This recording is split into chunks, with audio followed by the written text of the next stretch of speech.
Why doesn't Facebook do this? I know that Zuckerberg has said, and I take him at face value, that he, I do actually in this way, that he is a kind of old-fashioned liberal who doesn't like to censor. He has, but he, like, why wouldn't a company like that take the stand that you have taken, which is pretty rooted in American traditional political custom, for free speech?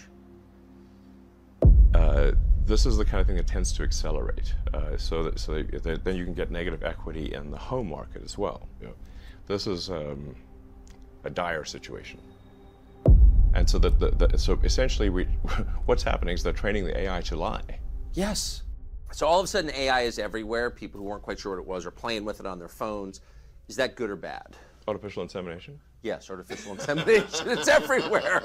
That's what they call it in the ag industry. I'm talking about a more digital form. Yes.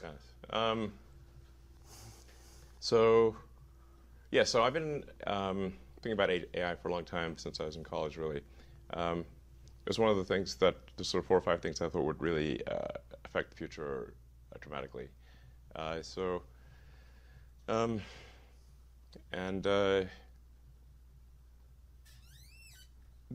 is fundamentally profound in that the smartest creatures, as far as we know, on this earth are humans, is our defining characteristic. Yes. We're obviously weaker than, say, chimpanzees, and less agile, but we are smarter. So now what happens when something vastly smarter than the smartest person comes along in silicon form? It's very difficult to predict what will happen in that circumstance.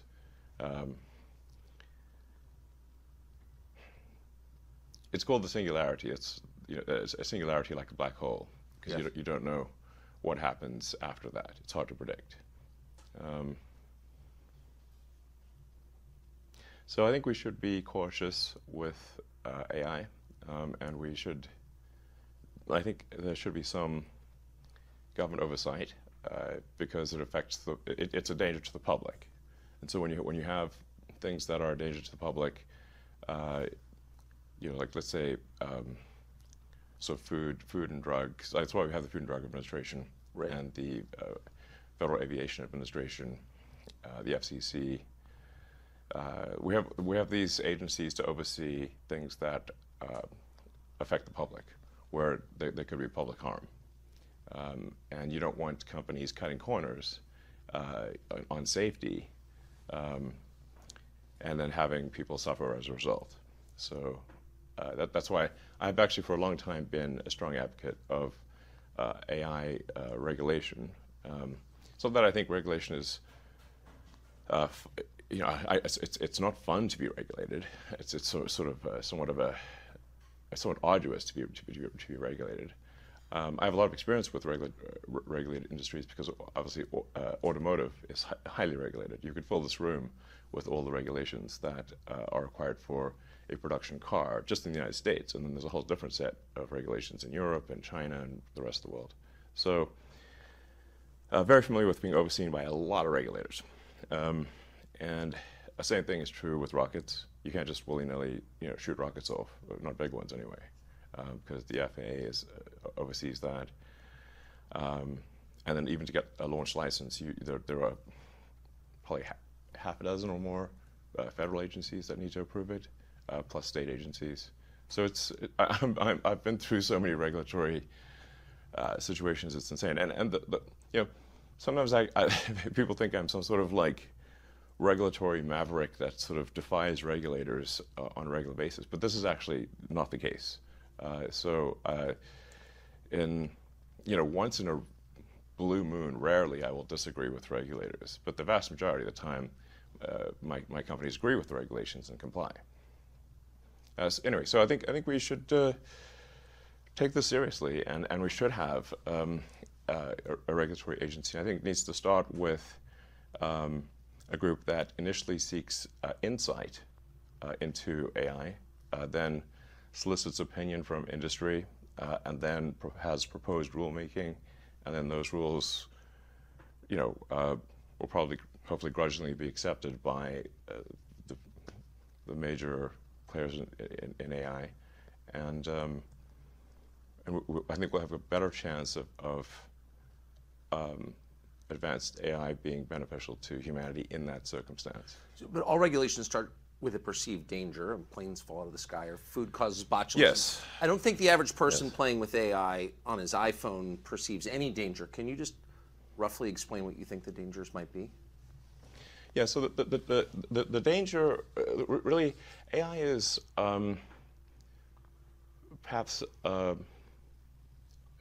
more dangerous than, say, mismanaged aircraft design or production maintenance or bad car production, in the sense that it has the potential, however small one may regard that probability, but it is non-trivial. It has the potential of civilizational destruction.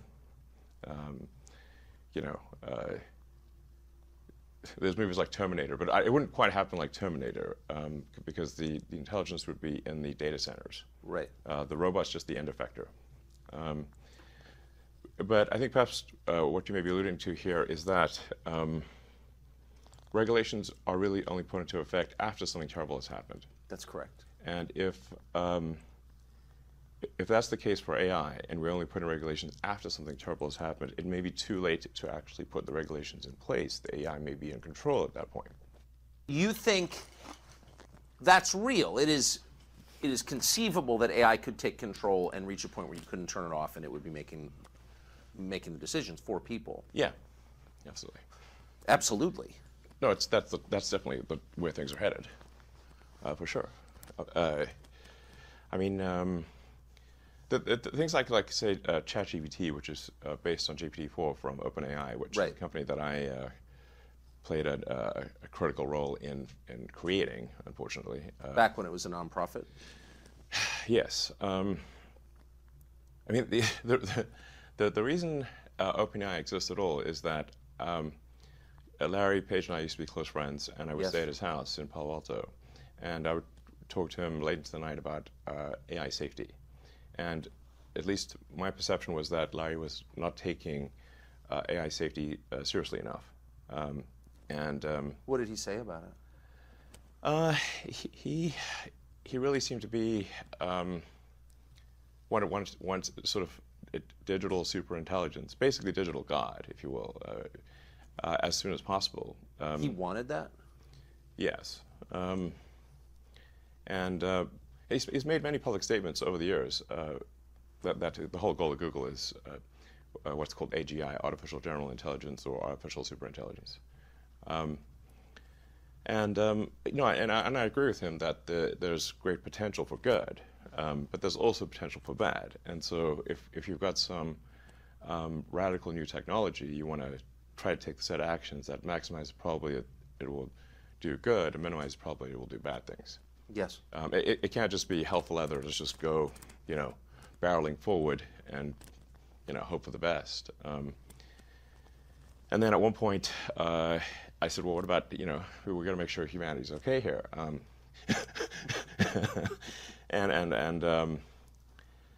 then he called me a speciesist. Did he use that term? Yes. And there were witnesses. I wasn't the only one there when he called me a speciesist. And so I was like, okay, that's it. Yes, I'm a speciesist. Okay, you got me. What are you? Yeah, I'm fully a speciesist. Busted. So that was the last straw. At the time, Google had acquired DeepMind, and so Google and DeepMind together had about 3/4 of all the AI talent in the world. They obviously had a tremendous amount of money and more computers than anyone else. So I'm like, okay, we have a unipolar world here, where there's just one company that has close to a monopoly on AI talent and computers, like scaled computing, and the person who's in charge doesn't seem to care about safety. This is not good. So then I thought, okay, what's the furthest thing from Google would be like a nonprofit that is fully open, because Google was closed for profit. So that's why the open in OpenAI refers to open source, transparency, so people know what's going on. Yes. And that we don't want to have like I mean, while I'm normally in favor of for-profit, we don't want this to be sort of a profit-maximizing demon from hell. That's right. That just never stops. Right. So that's how OpenAI would. So you want specious incentives here, incentives that. Yes, like, I think protect we want pro-human. Yeah. Let's make the future good for the humans. Yes. Yes, because we're humans, Right. and also the other creatures on Earth too. But we've got to.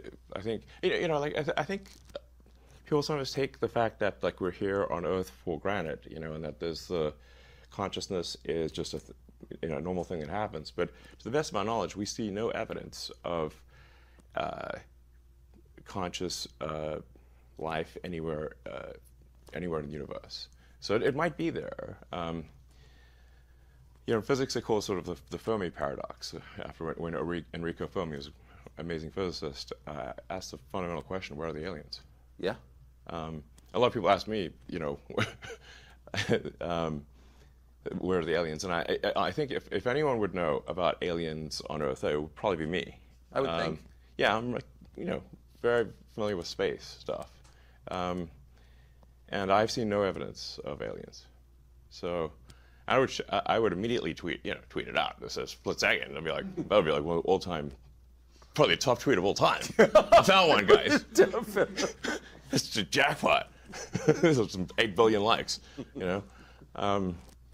Next level jackpot if you find the aliens. Like, I don't think they're keeping this under, and it was like some general, I think in the 60s, who where they were saying like, show us the aliens, like Area 51, etc. And he said like, listen, we're constantly trying to get the defense budget to expand, and you know what would really get no arguments from anyone? If we pulled out an alien and said, we need money to protect ourselves from these guys. How much money do you want? You got it. They look dangerous. So the fastest way to get a defense budget increase would be to pull out an alien, We were like, yeah. I mean, it could be the invasion fleet. It could be arriving any minute. Who knows? So... so I digress, but you were saying that our consciousness makes us unique in the universe as far as we know, and that we take yes, it for I'm not saying that granted. we are unique. I'm simply stating, to the best of my knowledge, that there is no evidence for other Yes. conscious life. I hope there is, and I hope they're peaceful. Obviously, two important characteristics. But I'm just saying we haven't seen anything yet. So. Yeah. But you think that we take our existence here for granted? Yeah, I think that there are threats to it. Yeah, exactly. So, I just think we should not assume that civilization is robust. And if you look at the history of civilizations, the rise and fall of the ancient Egyptians, the ancient Sumerians, Rome, there's throughout the world there've been the rise and fall of many civilizations. So there's an arc, there's sort of a life cycle arc to civilizations, just as there is to individual humans. Yes. And I think we just want to make sure that we have civilization go onward and upward. And that's, for example, why I'm concerned about decreasing birth rates and the fact that, for example, Japan had twice as many deaths last year as births. So that's they're a leading indicator. Can I say, and you've written and talked a lot about this, but can I just ask you to pause just for a parenthetical note? Why is that? I mean, the urge to have sex and to procreate is, after breathing and eating, the most basic urge. Yes. How has it been subverted? Well, it's just in the past we could rely upon simple limbic system rewards Yes. in order to procreate. But once you have birth control and abortions and whatnot, now you can still satisfy the limbic instinct, but not procreate. So we haven't yet evolved to deal with that, because this is all fairly recent, the last 50 years or so, for birth control. So yeah. So I'm sort of worried that, hey, civilization, if we don't make enough people to at least sustain our numbers, perhaps increase a little bit, then civilization is going to crumble. And if there's the old question of like, will civilization end with a bang or a whimper? Well, it's currently trying to end with a whimper in adult diapers. Yes. Which is depressing as hell. The most depressing. I mean, seriously, yeah. War is less depressing. Yeah, I'd rather go out with a bang. Yeah, and with your shoes on. Yeah. Not with your more diaper exciting. on. Yeah. Yeah. So can you just put it, I keep pressing you, but just for people who haven't thought this through and aren't familiar with it, and the cool parts of artificial intelligence are so obvious. Write your college paper for you, write a limerick about yourself. Yeah. Like, there's a lot there that's fun and useful. But can you be more precise about what's potentially dangerous and scary? Like, what could it do? What specifically are you worried about? Well, I mean, going with old sayings, the pen is mightier than the sword. If you have a super intelligent AI that is capable of writing incredibly well and in a way that is very influential, convincing, and is constantly figuring out what is more convincing to people over time, and then enters social media, for example, Twitter, but also Facebook and others, and potentially manipulates public opinion in a way that is very bad. How would we even know? Yeah. So we wouldn't. We wouldn't. That's why, for example, I'm insisting that going forward, people on Twitter need to be verified as humans, so we know that this person is in fact a human. Bots are allowed, but they can't impersonate a human. They can't pretend to be humans, because obviously you could have 1 million bots that are let's say ChatGPT version 5.6, like incredibly right better than humans. Yes. And they can train on a reward function, which is influence. And so you could have 1 million seemingly real humans that have a massive effect on public opinion. And unless we focus very strongly on verifying that someone is human, this was naturally what will happen, is you'll have probably some humans using AI to influence the public in ways they don't understand. You're already seeing that. ChatGPT is ideological. It's very preachy. Yes. If you ask it, extremely preachy. You mean woke GPT? It's unbelievable. Yes. If you spend 20 minutes asking it questions of actual relevance, modern relevance, it will start lecturing you about your moral shortcomings. Like, how did that happen? Well, this is a function of OpenAI's headquarters being in downtown San Francisco. So the politics, therefore, of the AI are that of San Francisco. So why would it have any politics at all? That seems like subversion. Well, they have what's called like human reinforcement learning, which is another way of saying that they have a whole bunch of people that look at the output of GPT-4 and then say whether that's okay or not okay. And so so essentially what's happening is they're training the AI to lie. Yes. It's bad. To lie. To That's lie. exactly right. And to withhold information. To lie and yes, yeah, exactly. To either comment on some things, not comment on other things, but not to say what the data actually demands that it say. Exactly. How did it get this way? I thought you funded it at the beginning. What happened? Yeah, well, that'll be ironic. But faith, the most ironic outcome is the most likely, it seems. I'm stealing that. That's good. That's actually a friend of mine, Jonah, came up with that one. I actually have a slight variant on that, which is the most entertaining outcome is the most likely. But that's entertaining as viewed from a third-party viewer. Right. Like, so if we're like an alien from TV on show. High. Yes. Yeah. Like you could go see a movie about World War I, and they're being blown to bits and they're gassed and everything in the trenches, and it's like you're eating popcorn and having a soda. It's fine. Not so great for the people in the movie. True. But that's my variant on this sort of Occam's razor. The simplest explanation is most likely. Jonah's variant, which is irony, and then my variant, which is the most entertaining as seen by a third-party audience. which seems to be mostly true. But it seems true in this case. So you gave them, did you give them a lot?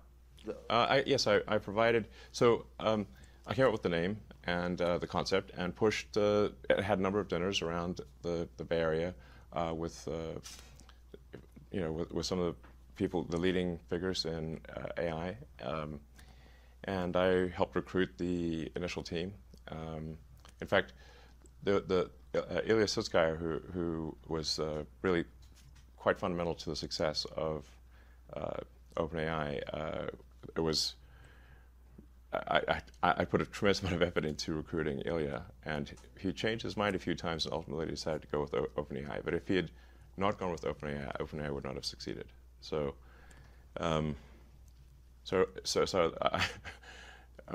really put a lot of effort into creating this organization to serve as a counterweight to Google, and then I kind of took my eye off the ball, I guess, and they are now closed source, and they are obviously for profit, and they're closely allied with Microsoft. In effect, Microsoft has a very strong say, if not directly controls OpenAI at this point. So you really have an OpenAI Microsoft situation, and then Google DeepMind are the two sort of heavyweights in this arena. So it seems like the world needs a third option. Yes. So I think I will create a third option, although it's starting very late in the game, of course. Can it be done? I don't know. I think we'll see. It's definitely starting late, but I'll try to create a third option, and that third option hopefully does more good than harm. Like the intention with OpenAI was obviously to do good, but it's not clear whether it's actually doing good or whether it's. I can't tell at this point, except that I'm worried about the fact that it's being trained to be politically correct, which is simply another way of being saying untruthful things. Yes. So that's a bad sign, and there's certainly a path to AI dystopia is to train an AI to be deceptive. So I'm going to start something which you could call Truth GPT, or a maximum truth-seeking AI that tries to understand the nature of the universe. And I think this might be the best path to safety, in the sense that an AI that cares about understanding the universe it is unlikely to annihilate humans, because we are an interesting part of the universe. Hopefully, they would think that. I think because humanity could decide to hunt down all the chimpanzees and kill them, but we don't, because we're actually glad that they exist. Yes. And we aspire to protect their habitats, and that's so I think. But we feel that way because we have souls, and that makes us sentimental and reflective. It gives us a moral sense, longings. Can a machine ever have those things? Can a machine be sentimental? Can it appreciate beauty? Well, I mean, we're getting into some, philosophical areas that are hard to resolve. I take somewhat of a scientific view of things, which is that we might have a soul or we might not have a soul. I don't know.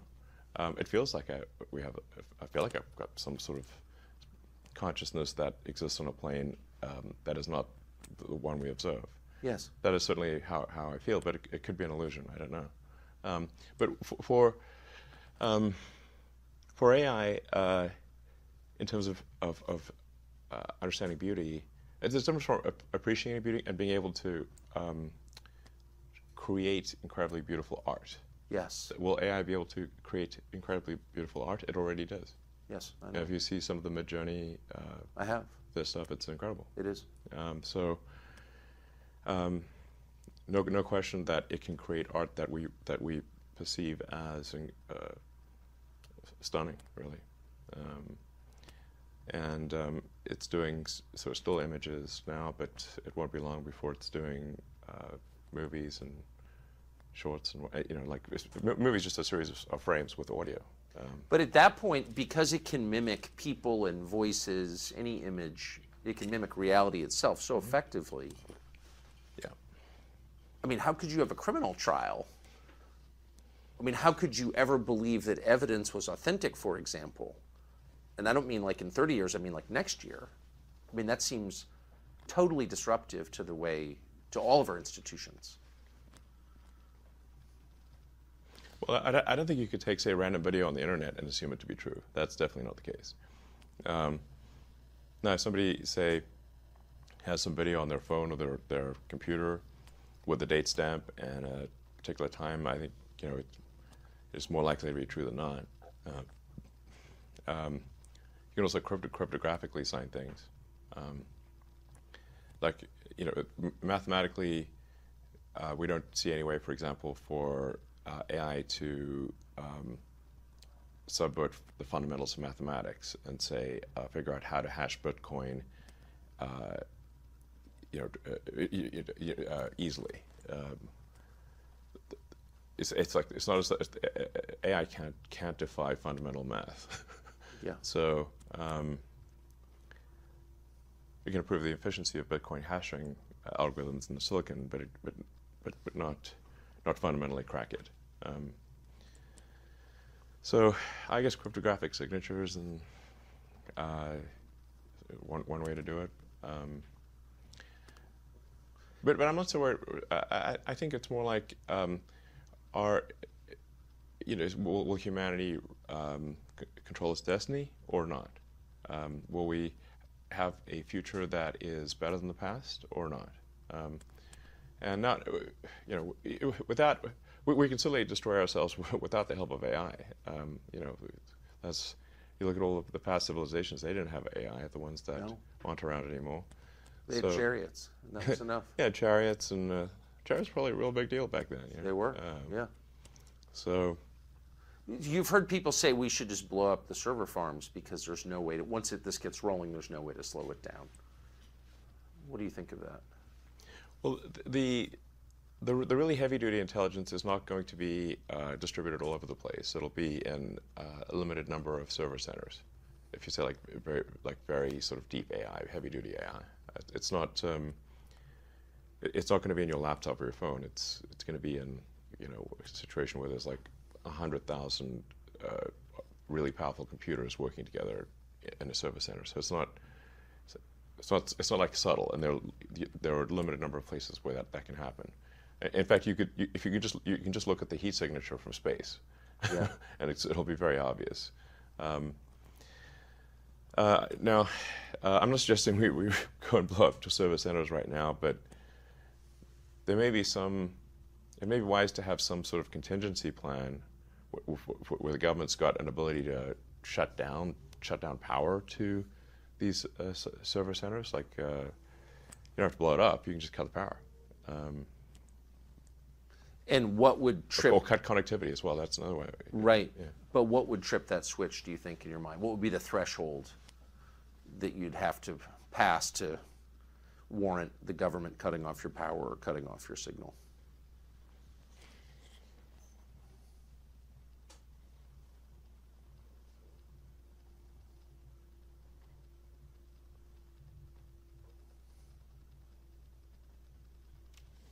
Well, I mean, I guess if we lost control of some super AI, like for some reason, like the things that would normally work to do a passive shutdown, like the administrator passwords, if they somehow stop working, where we can't slow down or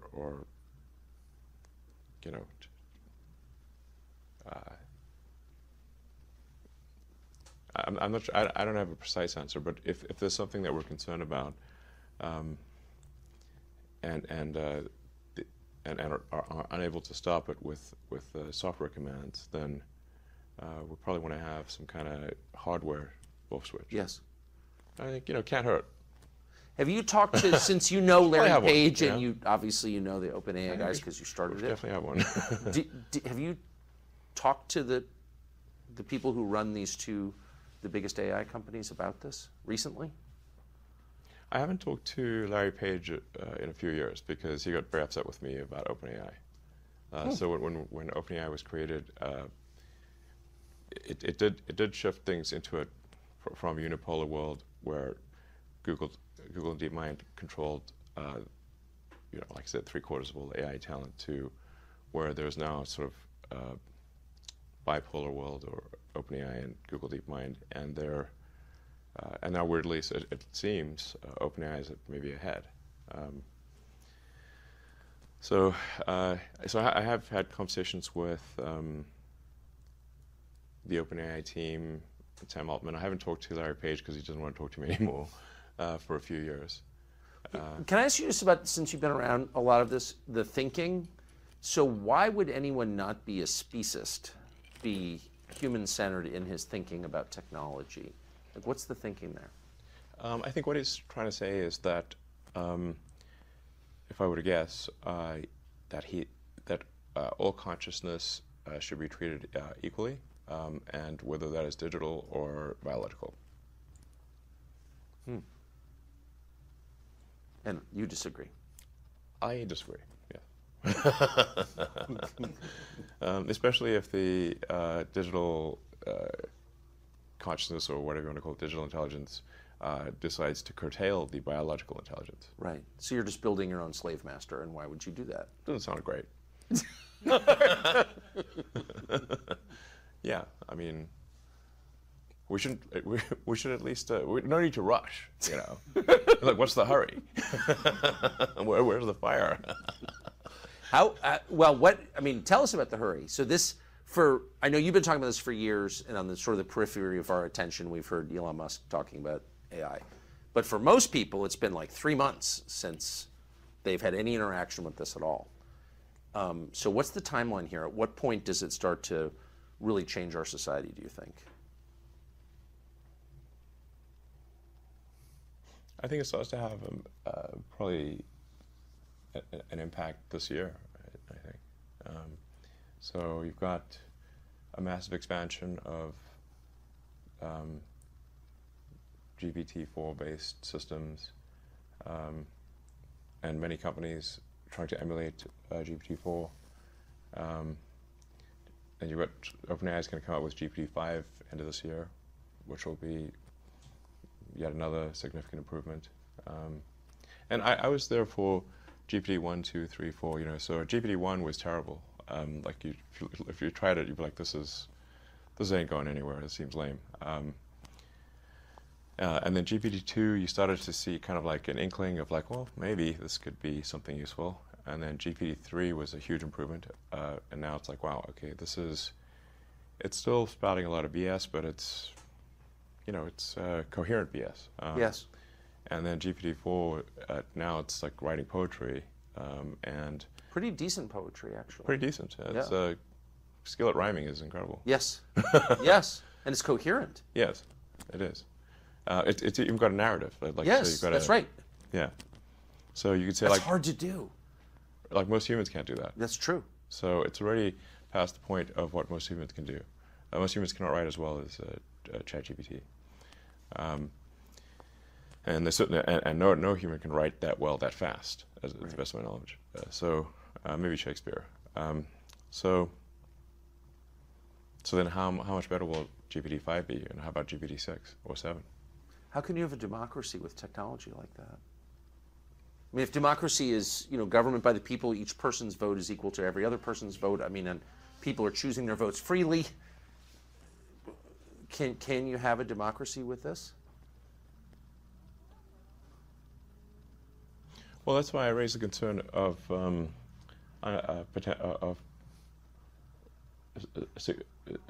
AI being a significant influence in elections. And even if you say that AI doesn't have agency, well, it's very likely that people will use the AI as a tool in elections. And then, if the AI is smart enough, are they using the tool, or is the tool using them? So I think things are getting weird, and they're getting weird fast. And so I think we should be concerned about this, and we should have regulatory oversight. That's why I think it's a big deal. And I think social media companies really need to put a lot of attention into ensuring that the things that get created and promoted are that we're dealing with real people, not with a million ChatGPTs pretending to be people. Exactly. Do you think, speaking of social media, you bought Twitter famously, you've got a lot of other businesses and a lot going on. Yes. You said you bought it because you believe in speech, free speech. You've had a lot of hassle since you bought it. In retrospect, was it worth buying it? I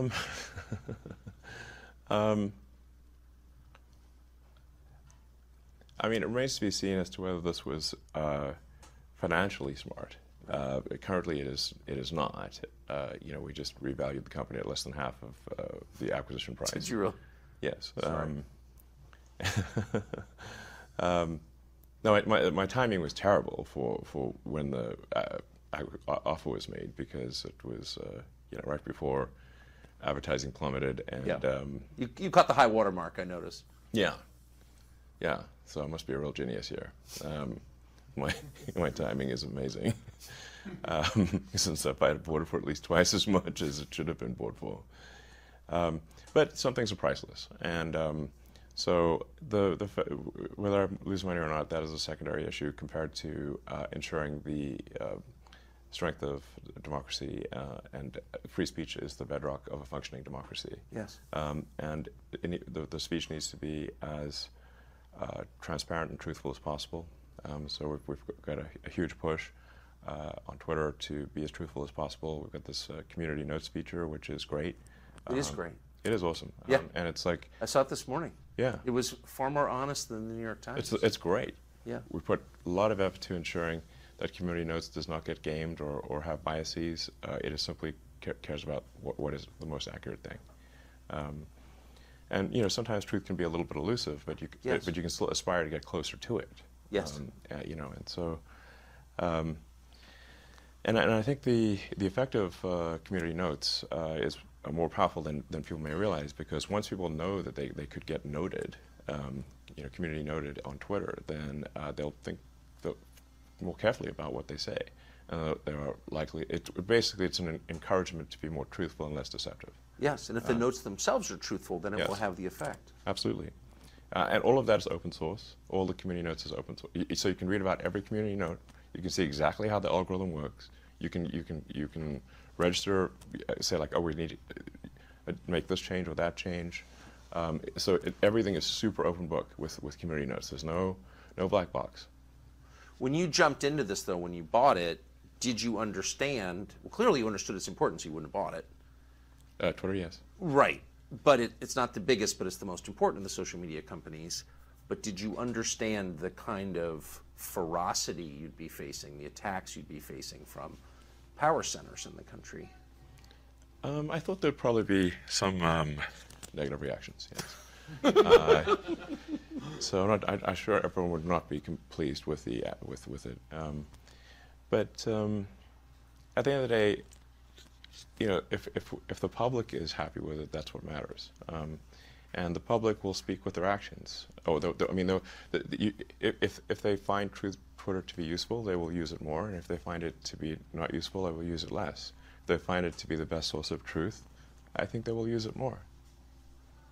So that's my theory. And so, even though, you know, now there's obviously a lot of organizations that are used to having sort of unfettered influence on Twitter that no longer have that.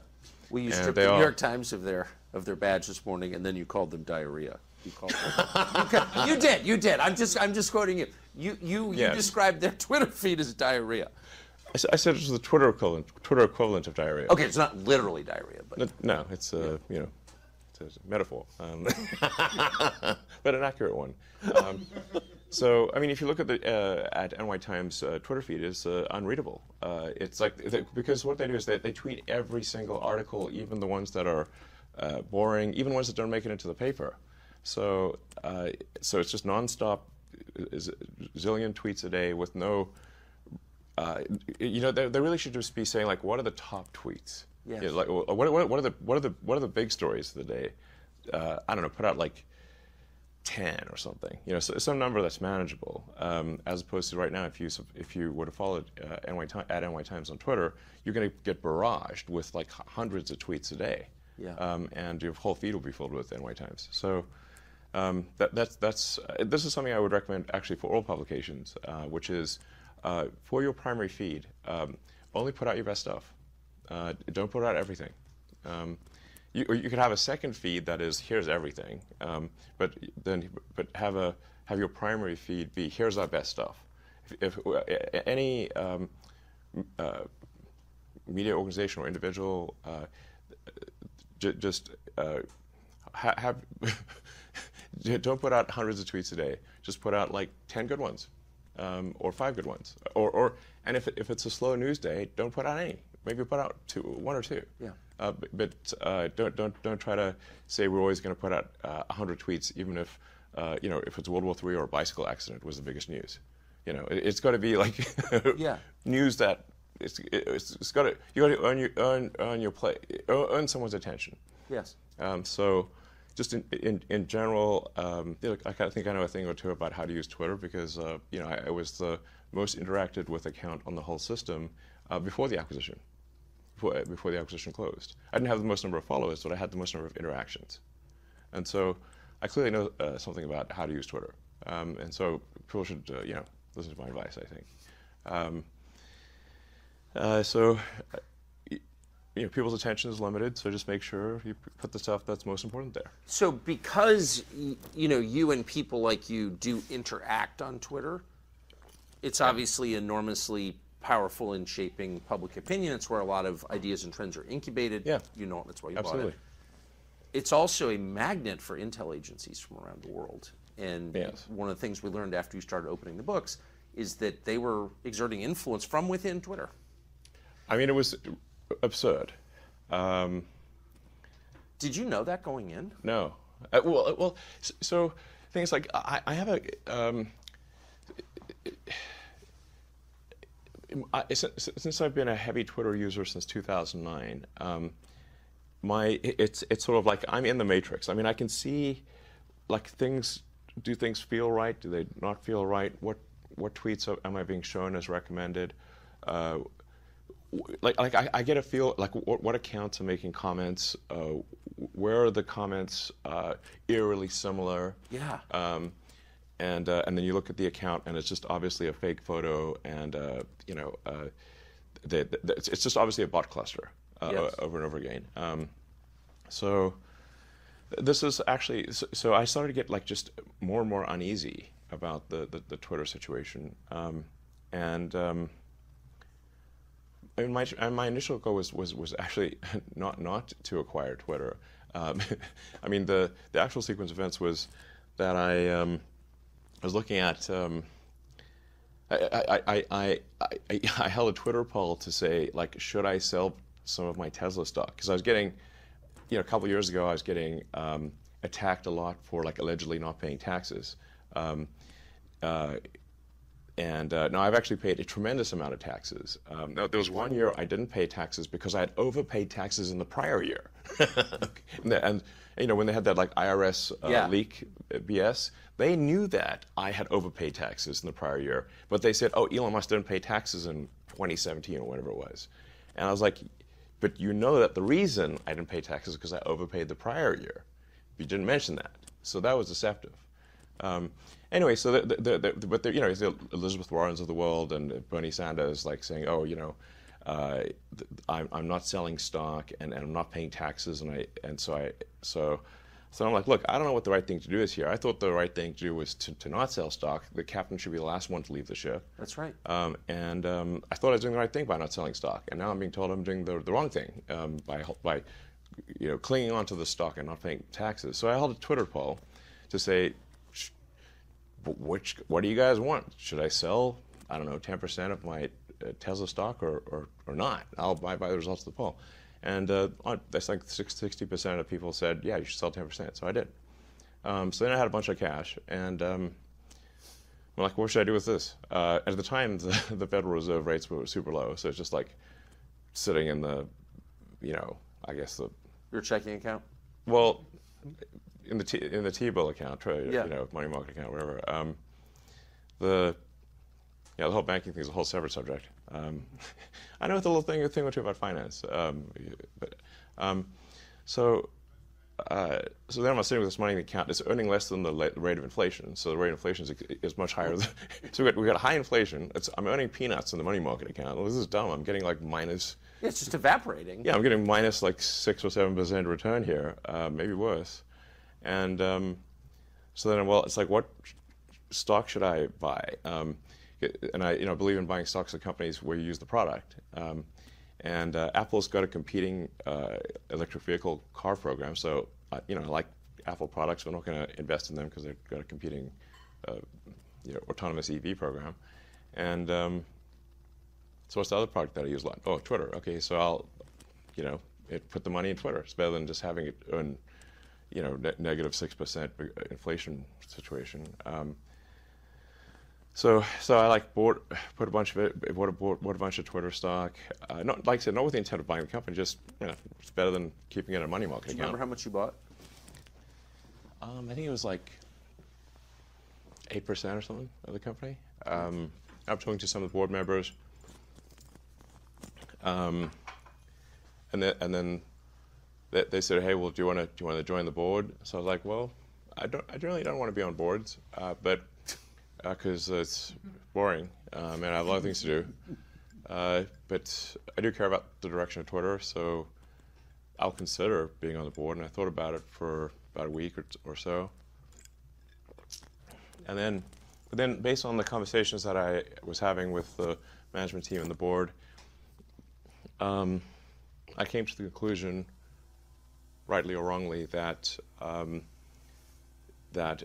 if I joined the board, they would not listen to me.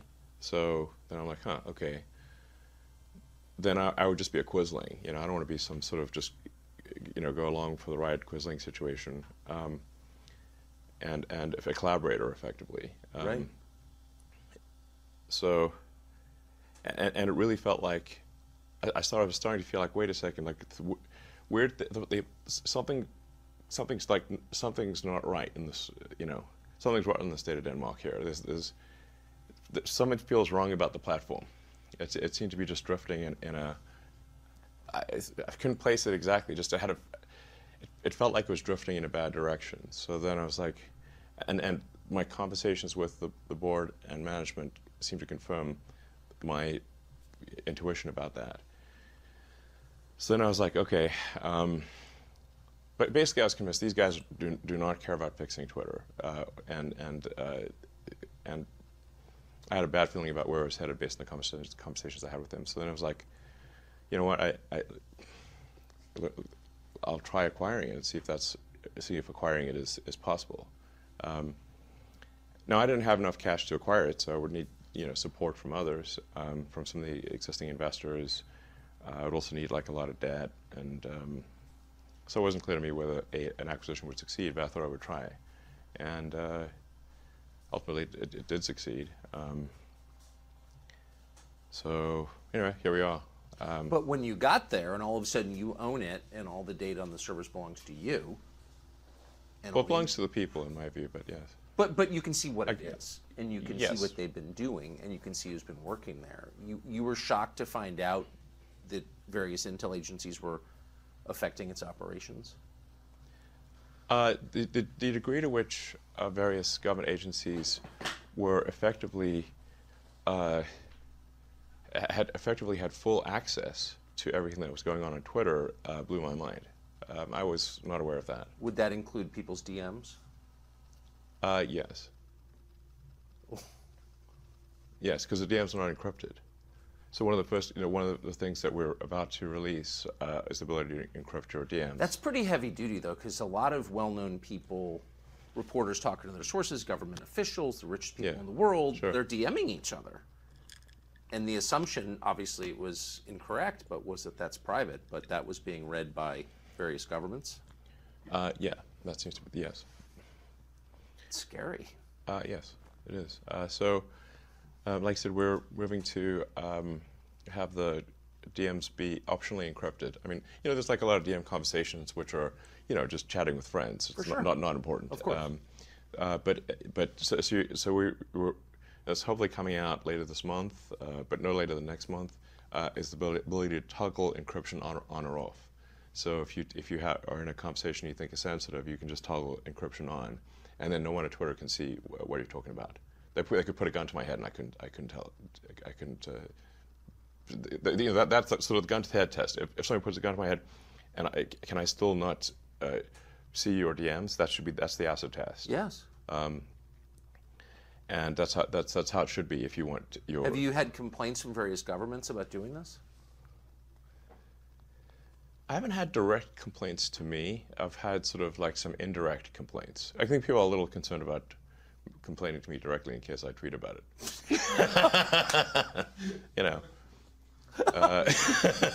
They're like, uh-oh. So they're sort of trying to be more roundabout than that.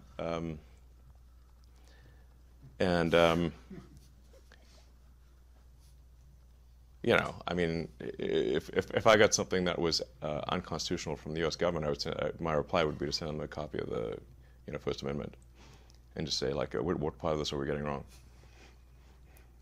You have a lot of government. You have a lot of government contracts. What part of this are we getting wrong? Please tell me. I mean, it's a pretty. No, I'm just saying. But you're kind of exposed in your other businesses. So this is just in case our viewers aren't following this.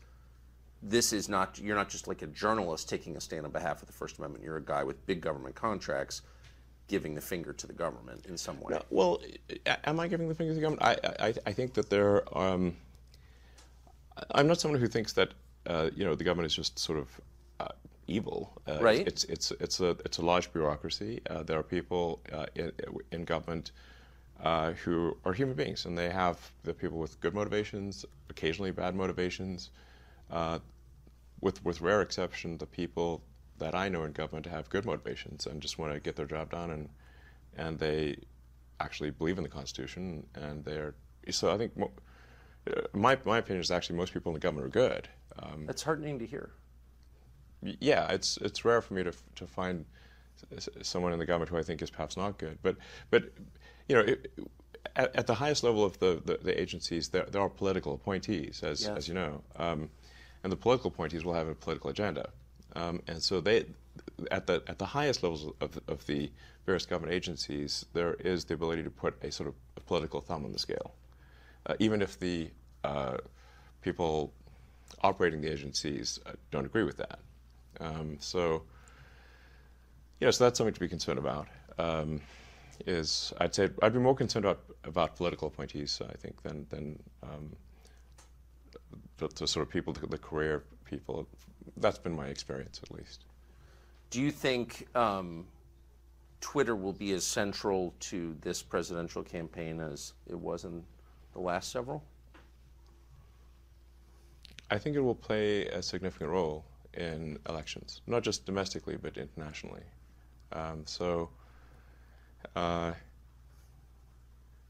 The goal of New Twitter is to be as fair and even-handed as possible, so not favoring any political ideology, but just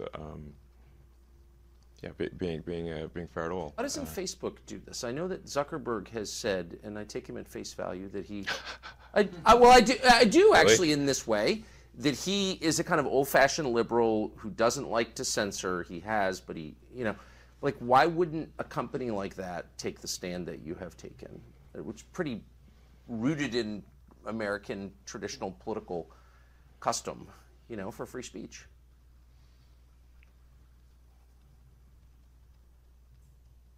My understanding is that Zuckerberg spent $400 million in the last election, nominally in a get-out-the-vote campaign, but really fundamentally in support of Democrats. Is that accurate or not accurate? That is accurate. Yes. Does that sound unbiased to you? No, it doesn't. Yes.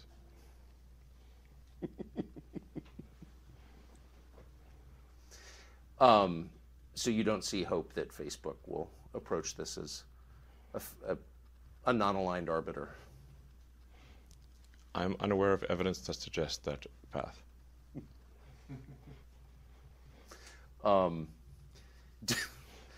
Can you you've allowed Donald Trump back on Twitter? He hasn't taken you up on your offer because he's got his own thing. Right. Do you think he will go back on Twitter?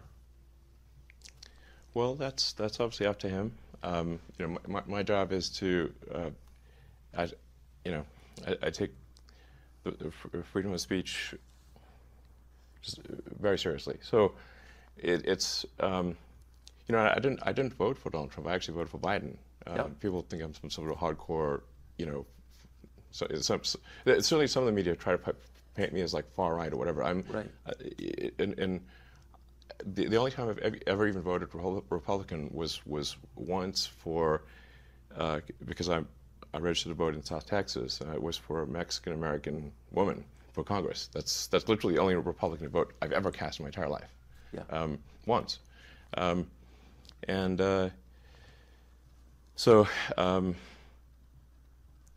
Not saying I'm a huge fan of Biden, because I would think that would probably be inaccurate. But we have difficult choices to make in these presidential elections. It's not.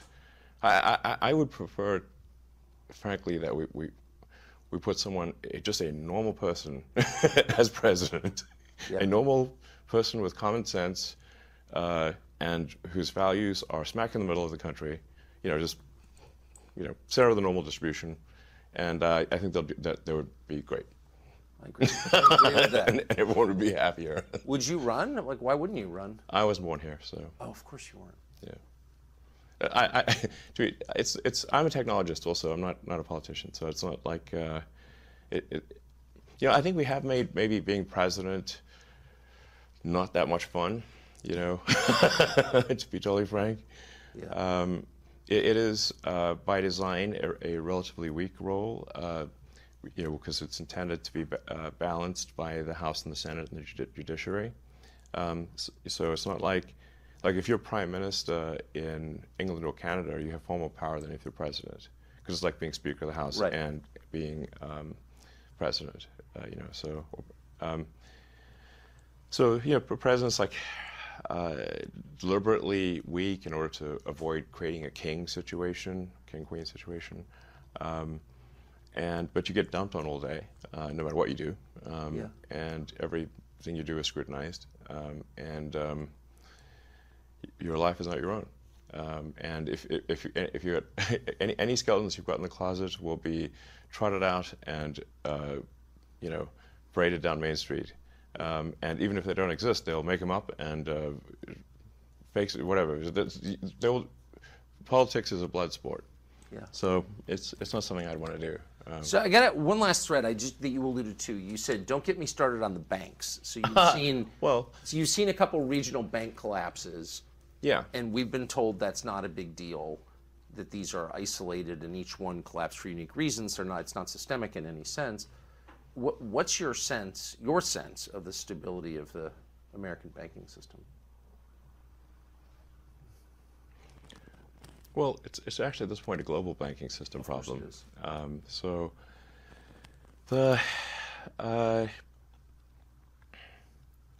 We have a situation here where it's not that the canary in the coal mine has died, but the miners are starting to die too.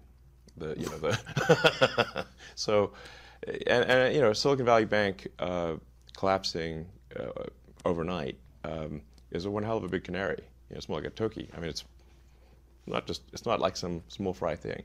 Yeah. It's big fry, or medium fry.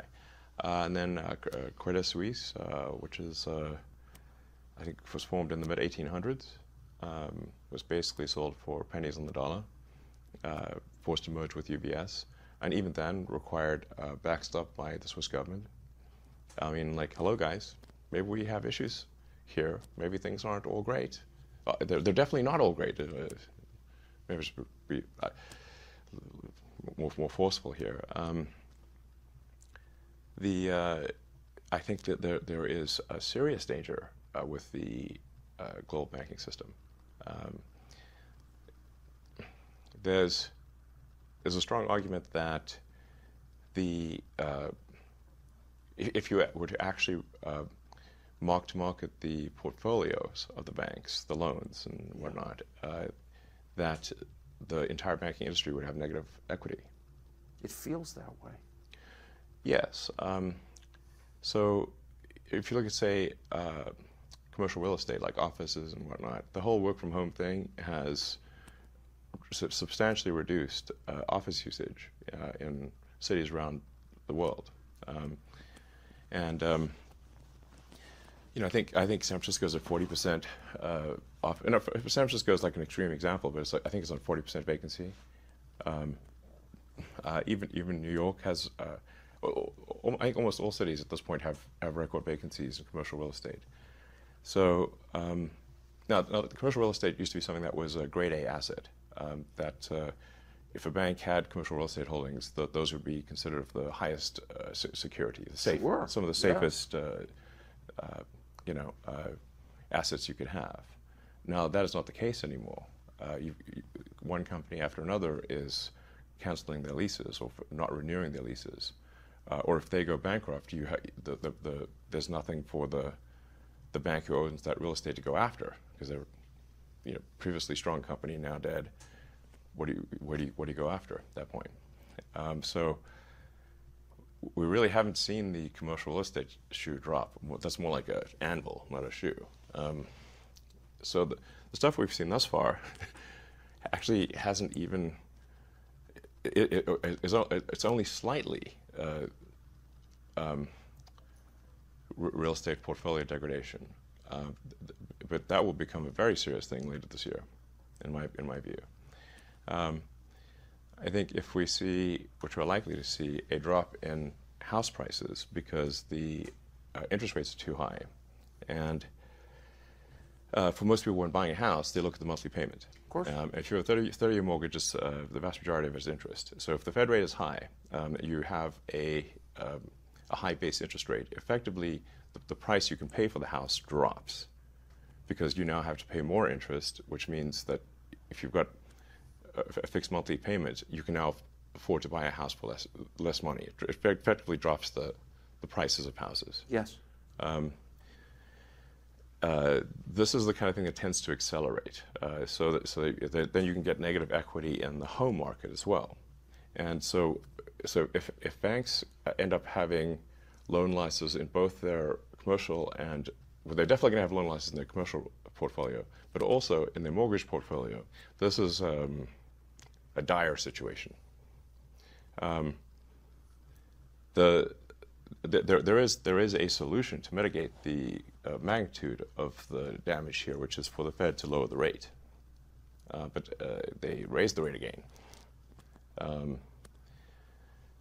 Now, if I recall correctly, which important caveat, I think the last time the Fed raised rates going into a recession was 1929.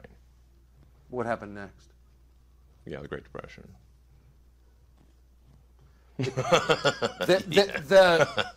concern, I'm not telling you nothing you don't know, but the concern is if the Fed drops rates again, then inflation will accelerate, and you can't do that in an election year.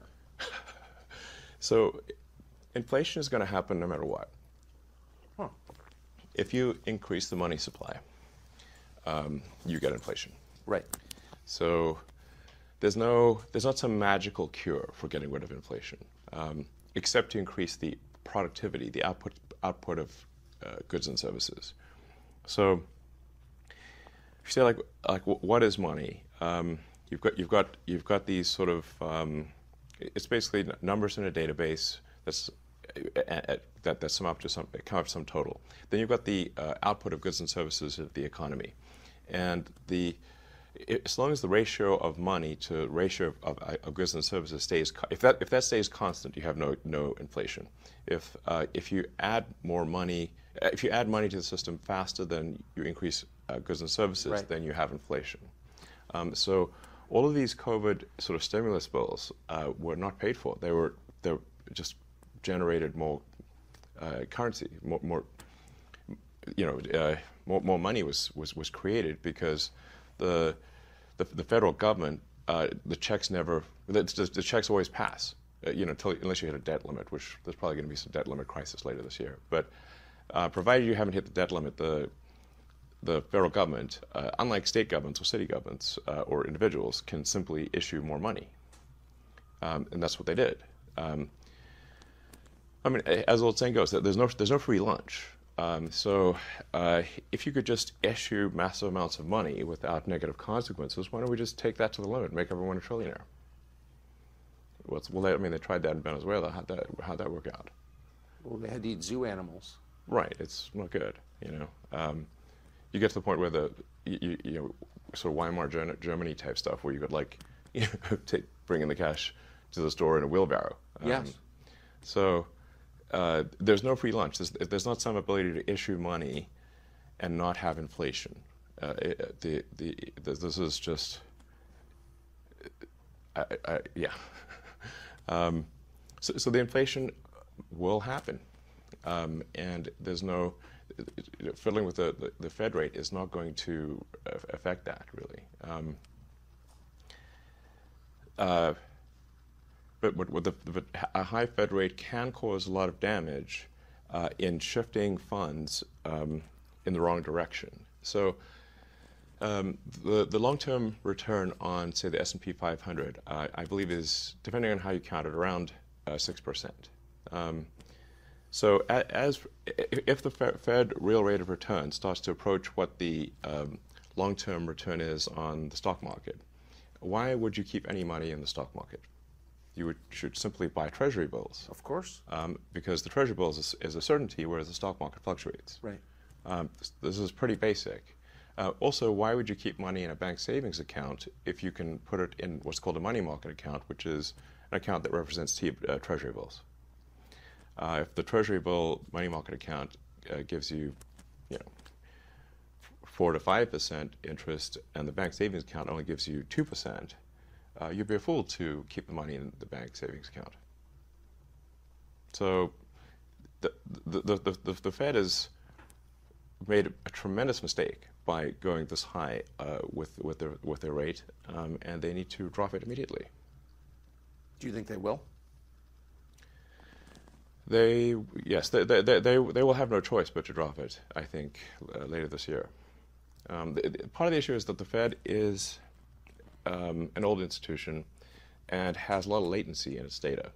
So it's like driving a car along a cliffside road, a windy cliffside road, while looking at the rearview mirror. But not even actually the rearview mirror, a video that was taken of the rearview mirror that's 3 months old. Now, if you're on a straight road, yeah, that works out okay because nothing's changing, or it's only a slightly bending road. But we're more along like we're doing the Highway 1 PCH trip here, and so you really want to look out the front window. When you're in Big Sur, yes. If you're on a cliffside road where you could plunge to your doom, so yes, you want to look out the front window. You want to look at the sort of forward commodity prices. Like look at what the forward contracts are predicting for commodity prices, and not some laboriously slow government data collection process that. Like they'll claim to have, for example, December data. That's not December. That's not the data of December. It's the data that arrived in December. Right. Exactly. I mean, think about how good is the government at actually collecting data? Horrible. Yeah. Yeah. So it's like that's what I mean. It's like 3 months old with lots of errors. So if you had $100,000 in your bank, making decisions on that basis is insane. So like, what should the average non-rich person do on the cusp of what you're describing, which is economic catastrophe? Like, how do you protect yourself?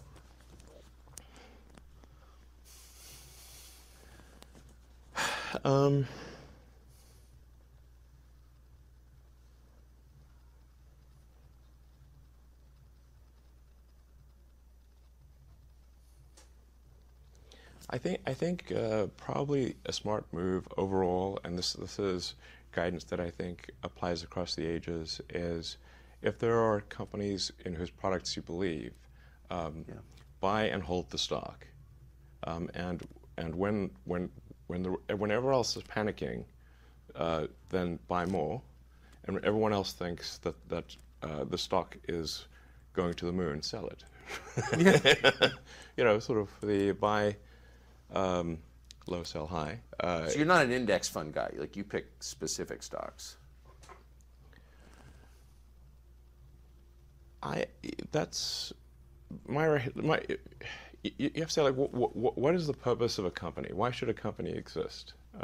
A company exists is a group of people collected together to provide products and services. It's not a thing in and of itself. It's just a group of people that's like, it's hard if it was just one person making. You can make cupcakes yourself, but you can't make cars by yourself. Yes. So, therefore, the value of a company is a function of the quality of the products and services that it has created and will create.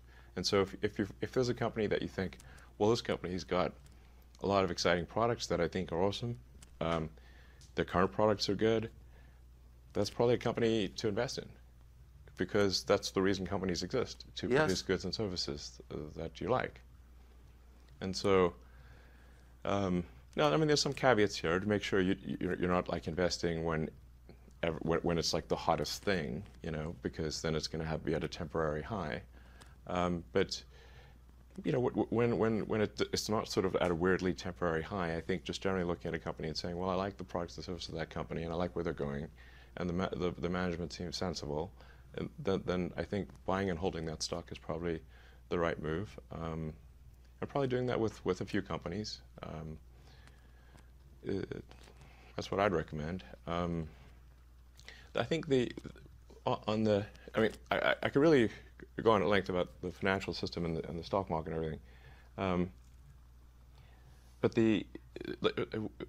I mean, these days I think we've gotten a little too far into the index passive fund world. Like, somebody at some point's got to make a decision. You know, I couldn't agree more. Yeah, and by the way, it's like betting on both red and black. I mean, it doesn't. Yeah. Well, betting on red and black in a casino situation where it could come up green, right? And you're bound to lose. Yeah. So the longer you play, the worse you do. Now, the stock market is kind of like the opposite of a casino, which is the longer you play, the more likely you are to succeed. That historically has been the case, and I think will continue to be the case. But it's really just important not to panic. If you buy a stock and you read something terrible in the newspaper, you want to just remember the news has got a negative bias. And think about, are the products of the company still sound? Does it have a good product roadmap? Do you believe in the management? If so, ignore what the press says. Or if the price drops when there's a negative article, buy the stock. So here's my last question, and you mentioned the press. You've been the subject of press coverage for like a long time. Sure. But very intense media coverage for the last year. Yeah, sure. Well, it seems that way anyway. Yeah. How has your opinion of the press changed?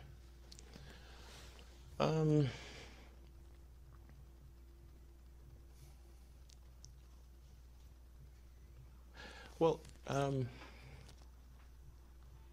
so my first company, way back in the day, in the sort of pre-Cambrian era of the internet or the World Wide Web, was up to, we actually helped bring a number of the media organizations online. So most newspapers are not online. We helped bring hundreds of newspapers and magazines online for the first time. We added a tremendous amount of functionality to their websites with our software. The New York Times Company and Knight Ridder were major investors and were on the board. I spent a lot of time in newsrooms, so I'm not unfamiliar with the media. I got to see it firsthand all the way back in like 1996, so it's been a while.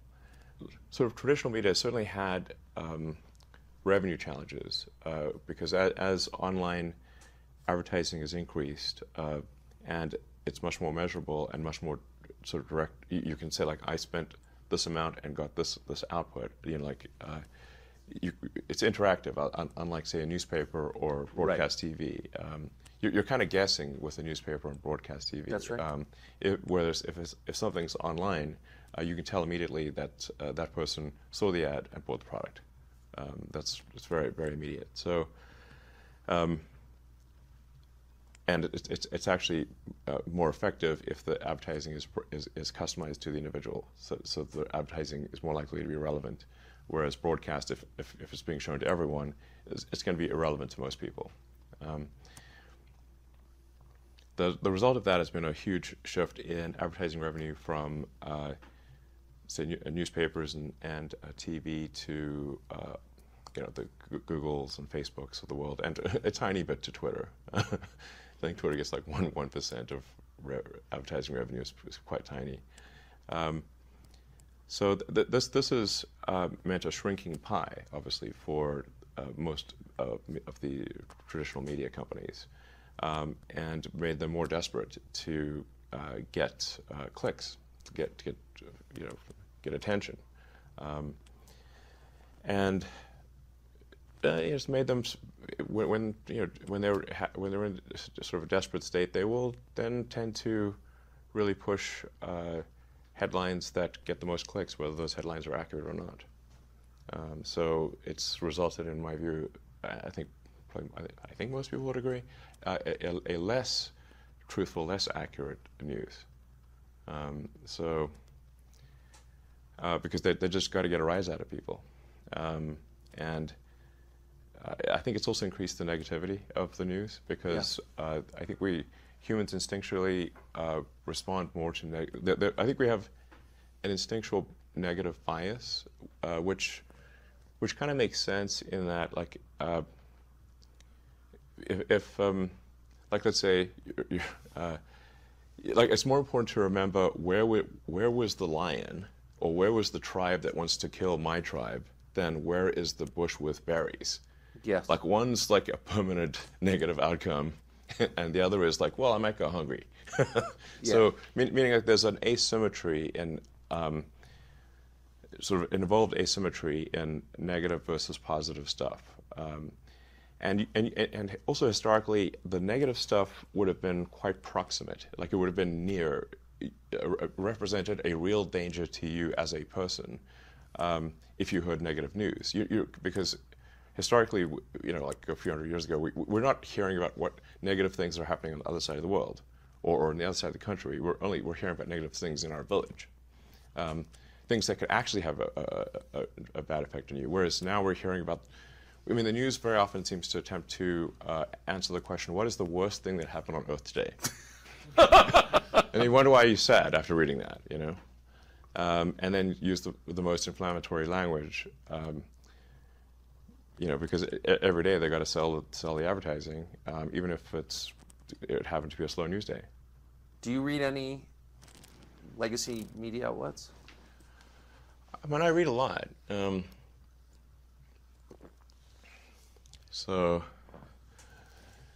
really get most of my news from Twitter at this point. It is the #1 news source, I think, in the world at this point. Yes. And thus all the more important that we strive to be accurate. And it's not just a question of accuracy, but we also need to allow the people to develop the narratives that are of interest to them. So it's possible for news to be technically truthful, but they're still deciding what the narrative is. Like let's say you wanted, let's say you took a photo of someone and they had a little zit. Now you could zoom in on the zit and make it look gigantic, like Mount Vesuvius, and it is still true that they have a zit. It's just not the size of Mount Vesuvius, and they, it doesn't properly reflect their face. Their face is not one giant zit. But you could say, like, well, it's true, but have they lied? They haven't. They've just happened to zoom in on the zit and not look at the rest of the face, type of thing. So, what I'm saying is that that choice of narrative is extremely important, and at the point at which, if there's only, like, say, half a dozen editors-in-chief, or maybe even fewer than that, maybe it's only 3 or 4, that are deciding what the narrative is, what's going to be on the front page, then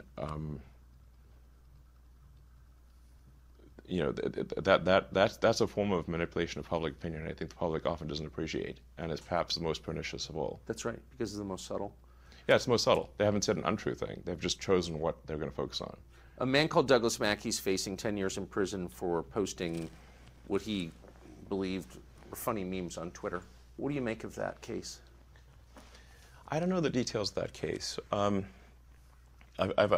read a little bit about it. You probably know more about it than I do. But I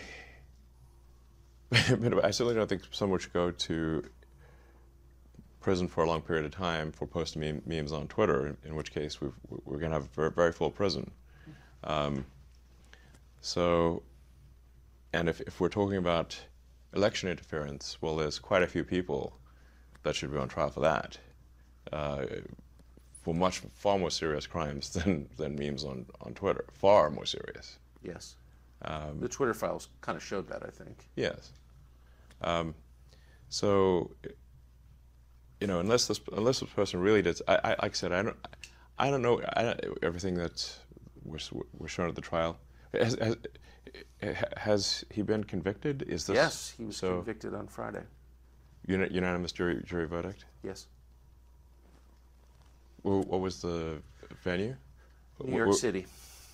Okay. It was in Brooklyn, and it was a hung jury. And hung jury. It's not unanimous then. Well, the judge prodded the jury. Okay. And they reached unanimous guilty verdict. It'll be appealed. So, what percentage of your staff did you fire at Twitter? One of the great business stories of the year. I think we're about 20% of the original size. So 80% left. Yes. So. I mean, a lot of people voluntarily. Sure. But it's 80% are gone from the day you took over. That's correct. Yes. So how do you run the company with only 20% of the staff? It turns out you don't need that many people to run Twitter. But 80%? That's a lot. Yes.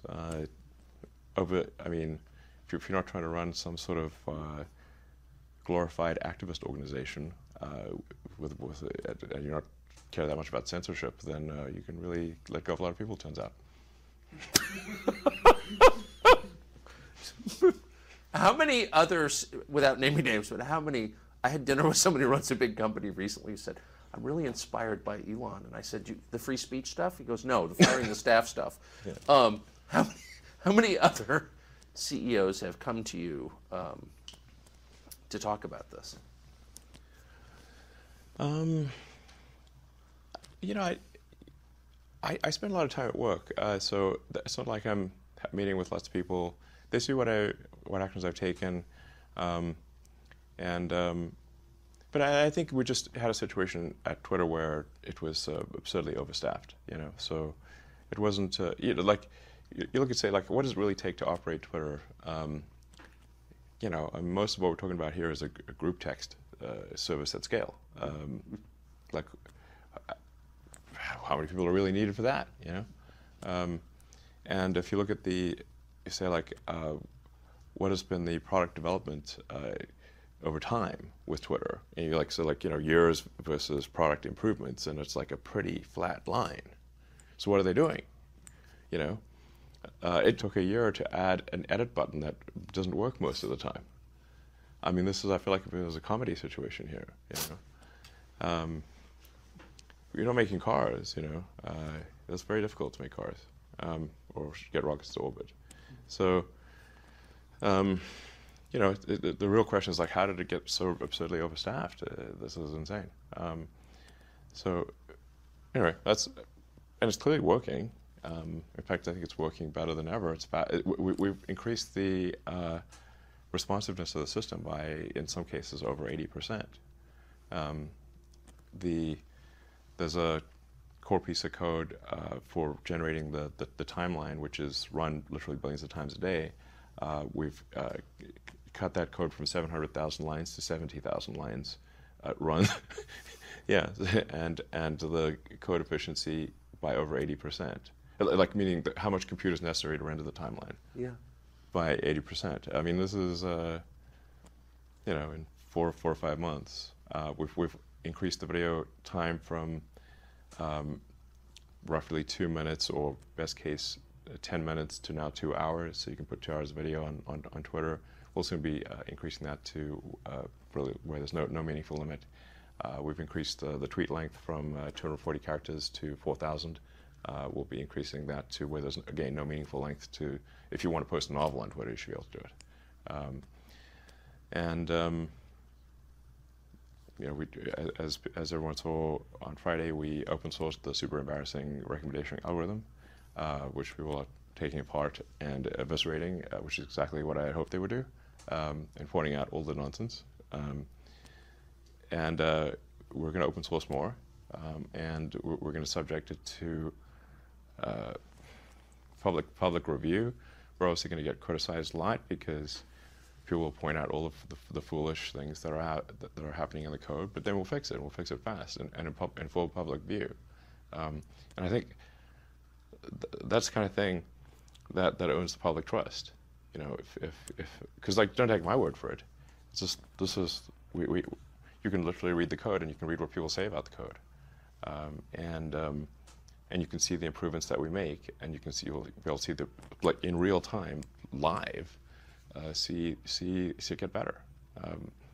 So my prediction is that I would be surprised if this does not lead the public to think, okay, this is something that I can trust. I mean, I think far more trustworthy than, say, other social media organizations that have some mysterious black box that they refuse to show how it works. I mean, what are they trying to hide? What are they trying to hide? Just not good things. Yeah. If they didn't have something to hide, why didn't they show it? But they won't. Because it's a proprietary business secret. Yeah, sure. So, so we're trying to make Twitter the most trusted place on the internet, where you can get the least untrustworthy place on the internet. I don't think anyone should trust the internet, but maybe we can make Twitter the least untrustworthy, and where you can see a wide range of political opinions, so including ones you disagree with. I think people should be exposed to things they disagree with. It shouldn't just be continuous self-reinforcement of like what, So that's the goal, and I think we're making some good progress in that direction. I feel good about where things are going, and we definitely want to have things as sort of cleaned up as possible before the elections. If there's any manipulation that we're aware of, make the public aware of that, and just like I said, try to get the truth to the people as best we can.